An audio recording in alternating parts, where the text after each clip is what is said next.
Magandang araw po sa inyo lahat. Ito po si Ram Javere Jr. Pag-usapan po natin ang recruitment of rebels. Sino po ba ang rini-recruit ng mga rebelde? Yan po ay mga first year college. Kasi, bakit po silang rini-recruit? Kasi ang tawag sa first year college ay freshmen. Ibig sabihin, bago. Kumbaga sa computer, bumili kayo ng computer, wala pa siyang laman, yan ay bago at lalagyan pa lang. So ano ba ang mga gaya ng sinasabi ng mga rebelding ito? Sasabihin nila, ang teacher lang matataas ang maliliit ang sahod. Ang mga estudyante tataas ng tuition fee.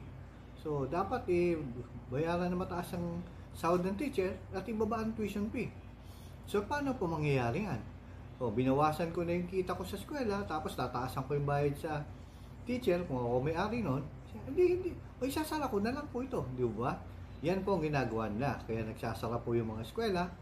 Di ba? Nagsasara na rin yung mga kumpanya. Example, yung UTEX o Eurotex, pinakamalaking paggawaan po ng tela dati sa Pinas. Dalawa po ang paggawaan natin ng tela dito eh. Nagsara na po ang UTEX. 2,000 ang empleyado niyan. Walang ginawa yan kung hindi sulsulan ng mga empleyado na magwelga. So wala nang ginawa itong mga empleyado na 2,000 empleyado magwelga. Hanggang sa nagsara na lang yung kumpanya kasi hindi na siya kumikita. So sino po nawalan? Yung 2,000 empleyado niya nawalan ng trabaho. Diba? Yan ang ginagawa nila. Sinisira nila at ay bibintang sa gobyerno. Yan po ang mga pinapasukan po nila. Pag meron po mga balita, sasabihin na sa balita, kinakargahan po nila ng kung ano yan. Mapapabalita na yung isang government office na nagbibigay ng incentive sa mga tao ay napakaliit. Tapos yung mga leaders na executive, attend lang ng isang meeting, ikikita na 1 milyon. Aba, talagang magwawala yung mga tao dahil nakikita sa balita. O yan, totoo yan. So maniniwala po sila. Yung mga estudyante na yan. Kaya nare-recruit po nila yung mga estudyante at sumasama po sa pagre-rebelde hanggang sa lumalaban pa po yan. Ngayon, handa po na, ano bang gagawin ng rebelde? Ang gusto nila? Equality? Yan sasabihin na. Paano po magiging equal?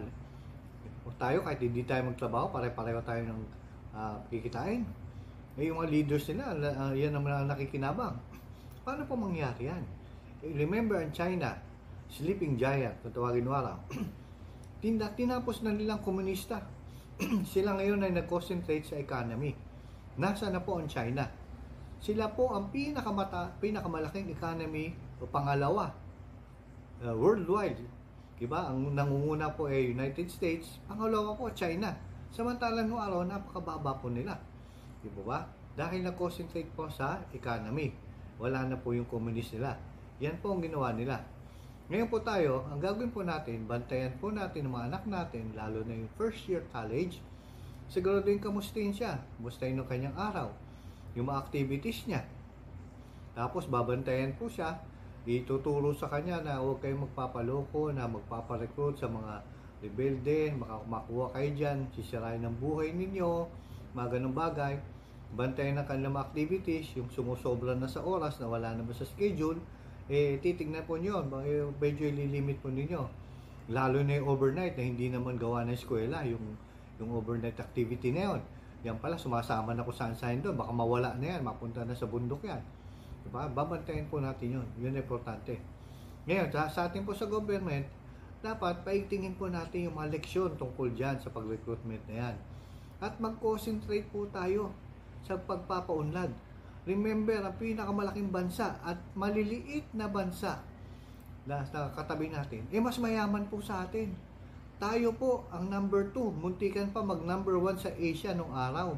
Di po ba? Tayo pinaka-strongest nun. Nasaan po tayo napunta ngayon? Diba? Kanya-kanya kasi po tayo, hindi tayo nagtutulungan. Di po ba? Ngayon, dapat siguro gawin natin dyan, magandang timon ng gobyerno gawin natin para mapayaman po tayo at mabakapan ang ating mga private companies na para kumita at makinabang ang buong bansa. Yan po ang gawin natin. Hindi yung labo-labo po tayo. Yun lamang po. Magandang araw po muli sa inyo lahat.